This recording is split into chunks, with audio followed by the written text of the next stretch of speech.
কয়েকদিন আগেই ছিল আমার জন্মদিন, তাই সারাদিনটা বেশ ব্যস্ততার মধ্যেই কাটলো আমার।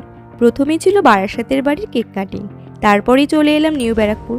এসে দেখি এখানে আবার রয়েছে সারপ্রাইজ, এখানেও কেটে নিলাম আরেকটা কেক। আজ রয়েছে নিউ ব্যারাকপুর পুষ্প প্রদর্শনীর মাঠে নৃত্যানুষ্ঠান, তাই তো সবাই রেডি। কেক খাওয়ার পর পেয়ে গেলাম গিফট। তোমার তার মধ্যে কিছু আছে তো? গিফটগুলো বেশ পছন্দ হয়েছিল আমার। এখন আমাদের বেরোনোর পালা। টোটো ধরে সবাই চলে এলাম পুষ্প প্রদর্শনীর মাঠে।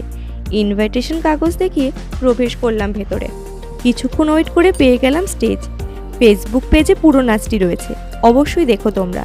তারপর মন্ডা মিঠাই, সায়ন্তনদা আর সুগতর সাথে কথা বলে ফিরলাম বাড়ি। ফিরে আমি তো অবাক, দেখলাম বাবা বেশ সুন্দর করে সাজিয়েছিল ঘরটা। আর কেটে ফেললাম এই বছরের মতো লাস্ট কেক। তারপর চললো বড়দের আশীর্বাদ পর্ব। এইভাবেই হেসে খেলে নাচে গানে কেটে গেল দিনটা। টাটা।